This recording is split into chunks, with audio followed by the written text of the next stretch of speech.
Heresin varikko tänään aamulla. Ferrarin pilttuusta löytyy yllättäen tutun näköinen hahmo. Kimi Räikkösen ensimmäinen tutustuminen tulevaan työnantajaan oli tarkoin varjeltu salaisuus.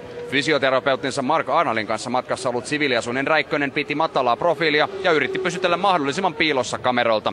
Syykin on selvä, Räikkösen sopimus McLarenin kanssa kun on voimassa vuodenvaihteeseen asti. Räikkönen teki Ferrarin tiimiin erittäin positiivisen ensivaikutelman. Hän oli mukana aamun palaverissa ja keskusteli muun muassa Felipe Massan kanssa pitkän tovin. I was in the meeting this morning and we had like 15-20 minutes talking and it was already good for the beginning. We just spoke about the car, how was going the test.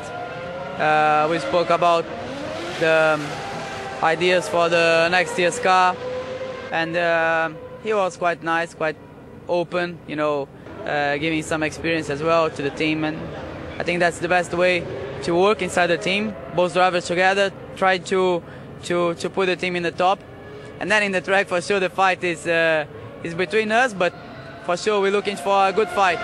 Rentoutunut ja hyvän tuulinen Räikkönen kertoi MTV3 Heresin varikolla, että virallisia lausuntoja lehdistölle hän antaa seuraavan kerran vasta ensi vuoden puolella McLaren sopimuksen umpeuduttua.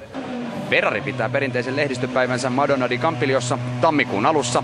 Kimin ensimmäinen Ferrari-testi on ohjelmassa niin ikään mahdollisimman pian vuoden vaihteen jälkeen.